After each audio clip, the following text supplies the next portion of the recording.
السلام علیکم، میرا نام منہال ہے۔ امید کرتا ہوں آپ سب اپنے گھروں میں خیریت سے ہوں گے اور خوش ہوں گے۔ میں اپنے چینل پہ آپ کی بھیجی ہوئی ہارر اسٹوریز جو آپ کے ساتھ ریئل لائف میں ہانٹڈ پراسرار واقعات ہوتے ہیں ان کو نریٹ کرتا ہوں۔ اور آج ہمیں عدنان نے اپنی اسٹوری ہمارے ساتھ شیئر کی ہے جو کہ دبئی کے رہائشی ہیں۔ اسٹوری سنانے سے پہلے میں بتاتا چلوں کہ یہ اسٹوری بہت زیادہ ڈراؤنی ہے۔ یقین کریں، یہ اسٹوری نریٹ کرتے ہوئے مجھے خود خوف ڈر لگ رہا تھا۔ خیر، بڑھتے ہیں اب ہم اپنی اسٹوری کی طرف۔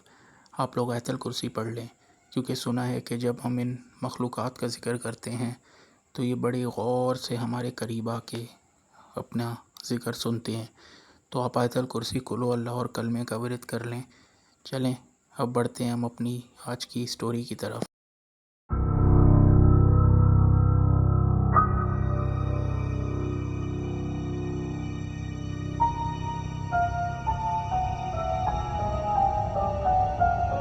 السلام علیکم منہال، میرا نام عدنان ہے اور یہ کہانی میری ہے۔ میں دبئی میں پچھلے 5 سال سے ایک لیبر کمپنی میں کام کر رہا تھا۔ شہر کی چمک دمک سے میں بہت زیادہ تنگ آ جاتا تھا۔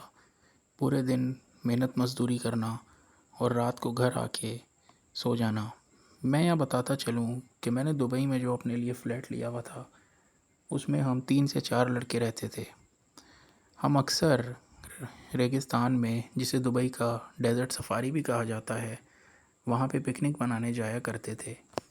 لیکن مجھے بالکل بھی اندازہ نہیں تھا کہ یہ ایک رات کی مہم جوئی میری زندگی کا سب سے خوفناک تجربہ بن جائے گی۔ میں وہ واقعہ آج بھی یاد کرتا ہوں تو میرے جسم میں کپ کپاہٹ دوڑ اٹھتی ہے۔ کیا کروں، واقعہ ہے کتنا ڈراؤنا۔ بات کچھ یوں ہے کہ ہم اکثر دوست ویکینڈ میں جمعے کی رات کو ہم لوگ ریگستان کی طرف، ڈیزرٹ سفاری کی طرف جایا کرتے تھے۔ اسی طرح ایک ہفتے ویکینڈ آ رہا تھا تو ہم نے پھر یہی پروگرام بنایا۔ ہم نے جمعے کی رات میں اپنے قریبی دوست بلال کے ساتھ جیپ لے کر ریگستان کی طرف نکل گئے۔ رات کا چاند پورے جوبن پر تھا۔ ریت پر چاندنی اس طرح بکھری ہوئی تھی جیسے سفید چادر بچھا دی گئی ہو۔ ہم جیپ ایک ٹیلے کے پاس روک کر بیٹھ گئے۔ ہوا ہلکی ہلکی چل رہی تھی اور ماحول بہت ہی زیادہ خاموش تھا۔ اس ٹائم ہم لوگ اس سکون کو انجوائے کرنے لگے، کیونکہ دن بھر کے کام اور محنت مزدوری کے بعد وہ سکون ہمیں بہت اچھا لگ رہا تھا۔ لیکن خاموشی اتنی زیادہ تھی منہال کہ یقین کرو کہ ہمیں ہماری دل کی دھڑکنیں ہمارے کانوں تک سنائی دے رہی تھی۔ یہاں میں بتاتا چلوں کہ ہم دوست اپنے ساتھ کھانے پینے کا سامان لے گئے تھے کہ ہم وہیں پر بیٹھ کر انجوائے کریں گے اور کچھ ٹائم وقت گزار کر گھروں کو واپس آ جائیں گے۔ ہم نے اپنی چادر نکالی جیپ سے اور اپنے کھانے پینے کا سامان وہاں بچھایا اور باتیں کرنا شروع کر دیں، اور ہم لوگ ایک دوسرے کے ساتھ ہنسی مذاق کرنے لگے۔ خیر، ہمارا ایک دوست بلال جو ان چیزوں پہ بہت زیادہ یقین رکھتا تھا، اس نے مجھے اچانک سے کہا، عدنان، تجھے لگ رہا ہے کوئی ہمیں دیکھ رہا ہے؟ میں نے ہنس کر بات کو ٹال دیا اور کہا، یار اللہ کا نام لے، یہاں ہمارے سوا کوئی بھی نہیں ہے، کون ہمیں دیکھ رہا ہوگا؟ اس نے کہا، نہیں یار، وہ جو سامنے ایک ٹیلا ہے، مجھے ایسا لگ رہا ہے کہ وہاں سے ہمیں کوئی دیکھ رہا ہے۔ پھر بھی میں نے اس کی بات کو ہنس کے ٹال دیا، لیکن منہال بھائی، دل ہی کے اندر عجیب سا وسوسہ بیٹھ گیا تھا۔ مجھے بھی تھوڑا تھوڑا اب ڈر لگ رہا تھا۔ اور پھر ہم نے دیکھا کہ دور ایک ٹیلے پر ایک لمبا سا سفید سایہ دکھائی دے رہا ہے۔ شروع میں لگا کہ شاید یہ چاندنی کا دھوکہ ہے اور ہمارا وہم ہے، لیکن وہ سایہ ہل رہا تھا۔ اب وہ اتنا دور تھا کہ ہمیں پراپر طور پہ صحیح طریقے سے نظر نہیں آ رہا تھا، لیکن ہم نے پھر نوٹ کیا کہ وہ چل رہا ہے اور دھیرے دھیرے ہماری طرف بڑھ رہا ہے۔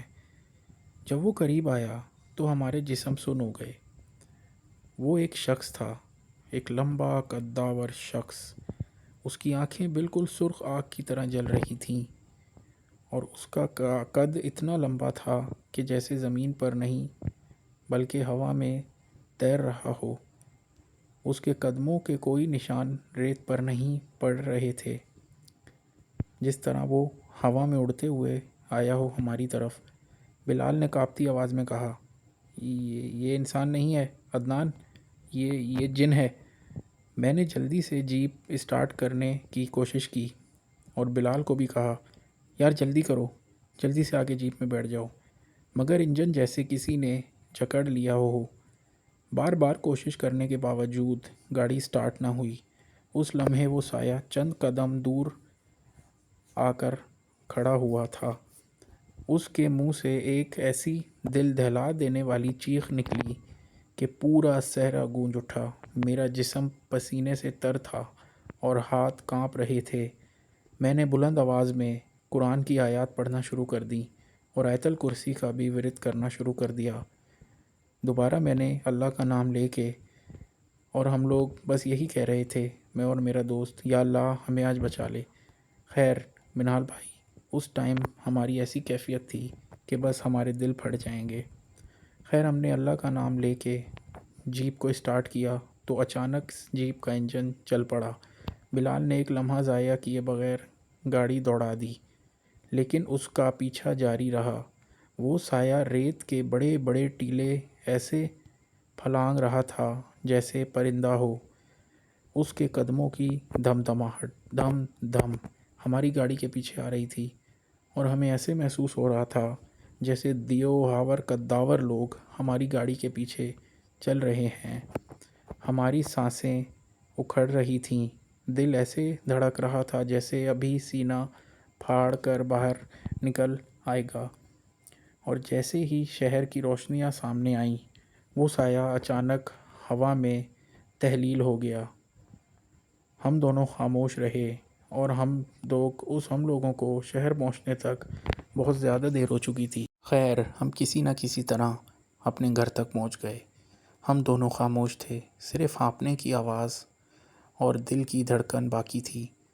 بلال نے مجھ سے کہا، عدنان یہ کوئی عام رات نہیں تھی، ہم اس دنیا سے ٹکرا گئے تھے جہاں انسان کا داخلہ نہیں ہونا چاہیے۔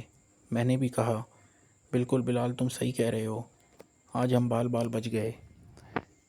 آج برسوں بعد بھی منہال بھائی، جب کبھی آنکھ بند کرتا ہوں تو وہ سرخ آنکھیں میرے سامنے آ کھڑی ہوتی ہیں، اور مجھے لگتا ہے جیسے وہ سایہ اب بھی ریگستان میں میرا انتظار کر رہا ہے۔ یہ تھی میری آپ بیتی، اور میں بھی آپ کی اسٹوری سنتا ہوں منہال بھائی۔ آپ بہت اچھا کام کر رہے ہیں، اللہ آپ کو اور زیادہ ترقی دے، الہی آمین۔ تھینک یو سو مچ عدنان، آپ نے اپنی اسٹوری ہمارے ساتھ شیئر کی۔ امید کرتا ہوں ہمارے لسنرز کو آپ کی اسٹوری اچھی لگی ہوگی۔ تو یہ تھی ہماری آج کی اسٹوری۔ اب آپ لوگ مجھے اجازت دیں، انشاءاللہ حاضر ہوں گے دوبارہ ایک نیو ہارر اسٹوری کے ساتھ۔ ویورز، یہ میرا نیو چینل ہے، اس لیے مجھے آپ لوگوں کی بہت زیادہ سپورٹ کی ضرورت ہے۔ تو پلیز میرے چینل کو سبسکرائب کریں، لائک کریں، اور اپنے فرینڈز کے ساتھ بھی شیئر کریں۔ ملتے ہیں ایک اگلی اسٹوری کے ساتھ، جب تک کے لیے اللہ حافظ۔ آپ لوگ اپنا بہت خیال رکھیے گا۔